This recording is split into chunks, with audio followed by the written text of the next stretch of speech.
बिस्मिल्लाह रहमान रहीम। अस्सलाम वालेकुम नाजरीन, मैं हूं अजहर फारूक अपने यूट्यूब चैनल के साथ। चीफ जस्टिस ऑफ पाकिस्तान ने वाजे कर दिया है कि इस्लामाबाद हाई कोर्ट में जो जजेस का तबादला हुआ है वो आइन और कानून के मुताबिक है और इस पर किसी किस्म का कोई सवाल नहीं उठ सकता। आज इस हवाले से पहला दिन था इन जजेस का और इस्लामाबाद हाई कोर्ट ने वकला ने हड़ताल की है। अब आगे क्या होगा इस पर बात करेंगे। Chief justice of Pakistan justice Yahya Afridi ने वाजे किया है कि आइन के आर्टिकल 200 के तहत हाई कोर्ट्स में तबादले मामूल का मामला है और ये आइन के बिल्कुल मुताबिक है। उन्होंने कहा कि इस पर किसी किस्म का कोई सवाल नहीं उठना चाहिए और ना ही कोई इतराज किया जाना चाहिए, क्योंकि जजेस का जो भी तबादला हुआ है वो आइन के मुताबिक हुआ है। उन्होंने कहा कि इस हवाले से मुख्तलिफ हाई कोर्ट्स के चीफ जस्टिस साहबान ऑन बोर्ड थे और उनके साथ मुशावरत हुई और मुशावरत के बाद इस हवाले से यह बड़ा फैसला किया गया है। चीफ जस्टिस ऑफ पाकिस्तान के इस बयान के बाद एक बात बिल्कुल वाज़ेह हो गई है कि मुस्तकबिल में भी इस तरह के तबादले होंगे और जो खत चीफ जस्टिस को इस हवाले से लिखा जा रहा था या लिखा गया था उसको मुकम्मल तौर पर चीफ जस्टिस ऑफ पाकिस्तान ने ज़ायल कर दिया है। बहरहाल ये एक बड़ा तबादला था जो कि इस्लामाबाद हाई कोर्ट में 3 जजेस का हुआ है और इस्लामाबाद हाई कोर्ट में इन जजेस ने अपनी जिम्मेदारियां भी संभाल ली हैं। पहले दिन वकला ने बाइकाट किया अदालतों की कार्रवाई का और हड़ताल करने की धमकी भी दी है, लेकिन साथ ही साथ कुछ वकला इन जजेस की अदालतों में पेश भी हुई है। सीनियरिटी भी तब्दील हो गई है। अब चीफ जस्टिस ऑफ पाकिस्तान के बाद सीनियर तरीन जज सरफराज डोगर होंगे और वही चीफ जस्टिस इस्लामाबाद की जिम्मेदारियां संभालेंगे जब मौजूदा चीफ जस्टिस इस सुप्रीम कोर्ट जाते हैं। इसी तरीके से अब ये भी इतलात आ रहे हैं कि इस फैसले के बाद शायद कुछ और जजेस के तबादले जो हैं वो भी होंगे और वो तबादले इस्लामाबाद से दूसरी हाई कोर्ट में होंगे, खा वो बलूचिस्तान हाई कोर्ट हो, सिंध हाई कोर्ट हो, KPK हाई कोर्ट हो, पिशावर हाई कोर्ट हो या सिंध हाई कोर्ट हो। तो अब कुछ जजेस पर यह तलवार लटक रही है कि शायद उनके तबादले भी वहां पर कर दिए जाएंगे। बिलखसूस उन जजेस की जिक्र आ रहा है जिन्होंने चीफ जस्टिस ऑफ पाकिस्तान को इस्लामाबाद हाई कोर्ट में इन जजेस के तबादलों के हवाले से अपने तहफ़्फ़ुज़ात का इजहार किया था और एक खत तहरीर करके तशवीश का इजहार भी किया था कि शायद अब इन जजेस को यहां से दूसरी अदालतों में भेजा जाएगा।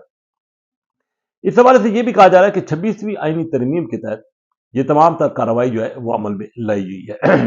बहरहाल चीफ जस्टिस ऑफ पाकिस्तान ने मुकम्मल तौर पर इस मामले को कवर दे दिया है और चीफ जस्टिस ऑफ पाकिस्तान के इस बयान के बाद कि इस्लामाबाद हाई कोर्ट में या किसी भी हाई कोर्ट में जजेस की ट्रांसफर आइन के मुताबिक है, ये बहस अब मुकम्मल तौर पर खत्म हो जाएगी कि ये मामला गैर आइनी था। लेकिन अब देखना यह है कि वकला किस हद तक अपनी हड़ताल करते हैं, किस हद तक एहतजाज करते हैं और उनकी कौन सुनता है कि इन हाई कोर्ट के जजेस को वापस अपनी अपनी हाई कोर्ट में भेजा जाए। इस बात का इम्कान बहुत कम है क्योंकि इस वक्त जो वकला एहतजाज कर रहे हैं वो दरअसल तकसीम हो चुके हैं। कुछ वकला उनका ताल्लुक पाकिस्तान तहरीक इंसाफ से यानी कि इंसाफ वो जो लायंस फोरम है उसके साथ है। कुछ ऐसे वकला हैं जिनका ताल्लुक हुक्मरान जमात के साथ है या उसकी इत्तेहादी जमातों के साथ है, तो वो मुकम्मल तौर पर इन जजेस को सपोर्ट कर रहे हैं, जबकि इंसाफ लायर फोरम के साथ जो मुंसलिक जजेस हैं या जिनकी वाबस्तगियां पाकिस्तान तहरीक इंसाफ के साथ हैं वो इन जजेस की मुखालफत कर रहे हैं। तो इस बात का इम्कान बहुत कम है कि भरपूर एहतजाज होगा या कोई हड़ताल होगी और हुकूमत मजबूर होकर इन जजेस की ट्रांसफर वापस कर देगी। हाँ, इस बात का इम्कान यकीनन मौजूद है कि कुछ और तबादले जो है वो जजेस के होंगे और इस्लामाबाद हाई कोर्ट से कुछ जज, जैसा कि पहले मैंने कहा है, दूसरी अदालतों में जाएंगे। बहरहाल ये एक मामूल का तबादला है, लेकिन इस तबादले के इंतहाई अहमियत इख्तियार कर चुका है ये तबादला और आने वाले दिनों में इस हवाले से मजीद इकदाम जो है वो सामने आने वाले हैं। पाकिस्तान तहरीक इंसाफ को 26वीं आईनी तरमीम पर तहफ़्फ़ुज़ात इसी वजह से थे कि शायद इसका इस्तेमाल ऐसे होगा कि पाकिस्तान तहरीक इंसाफ को अदालतों में इंसाफ नहीं मिल सकेगा। अब बानी PTI की अपील इस्लामाबाद हाई कोर्ट में ज़ेर समात है, उसके बाद सुप्रीम कोर्ट का फोरम है, लेकिन सुप्रीम कोर्ट में भी इस तरह की सूरत हाल है कि वहां पर भी अब वाज़ेह तौर पर एक तकसीम जो है वो नजर आ रही है। जस्टिस मंसूर अली शाह एक मुख्तलिफ लाइन ले चुके हैं, जबकि कुछ और जजेस की लाइन मुख्तलिफ है। आइनी बेंच एक अपने तौर पर काम कर रहा है। तो ये कहा जा सकता है کہ مستقبل کے حوالے سے پاکستان کی جو عدلیہ ہے، اعلیٰ عدلیہ، وہاں پر ایک بڑی تفریق جو ہے وہ دیکھنے کو ملتی رہے گی۔ یہی وجہ ہے کہ پاکستان تحریک انصاف اس پر اپنے تفوزات کا اظہار کر رہی ہے۔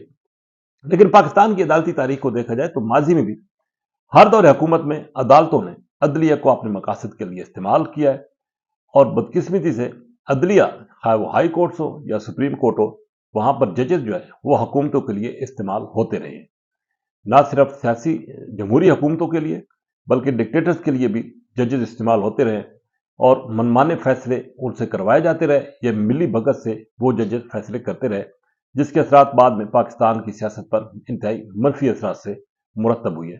اور نہ صرف پاکستان کی سیاست بلکہ ملکی معیشت کے لیے بھی یہ فیصلے تباہ کن ثابت ہوئے ہیں۔ تو اب یہ جو فیصلے ہو رہے ہیں، یہ کہا جا رہا ہے کہ آئین اور قانون کے مطابق ہے، لیکن مستقبل میں جا کے دیکھنا ہوگا کہ ایسے فیصلوں کے اثرات کیا مرتب ہوتے ہیں۔ اسی کے ساتھ اجازت، اللہ حافظ۔